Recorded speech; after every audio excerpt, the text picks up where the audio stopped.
Hello mga kamisyon, just to give you an update, yan po yung kabika ng pagsusunog ng balahibo ng kambing. Kaya nang nasabi ko kanina, 2 oras pala yan mga kamisyon. Talaga naman, nakakatakam, nakaka-excite talaga. So yun, si Kuya Johnny, si Pastor Romel, yan po. O, kita nyo naman, talagang postura pa lang, may-ari ng farm.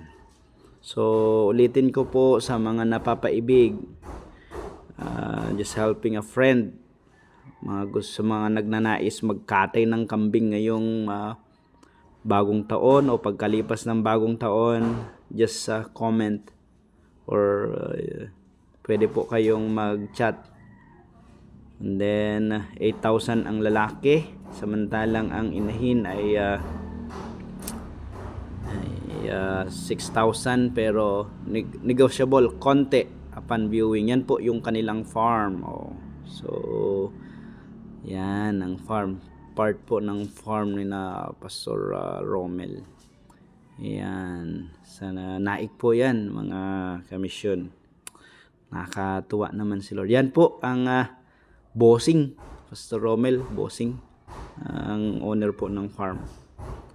At yan, maaari po kayo makapag-order kung gusto nyo pong makatikim ng kambing. Ang sarap pala ng kaldereta ng kambing. For the first time ko po actually magluto, yung pinost ko.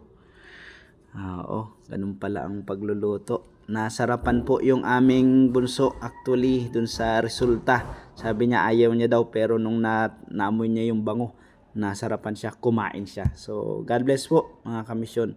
Purihin ang ating Panginoon sa blessing niya.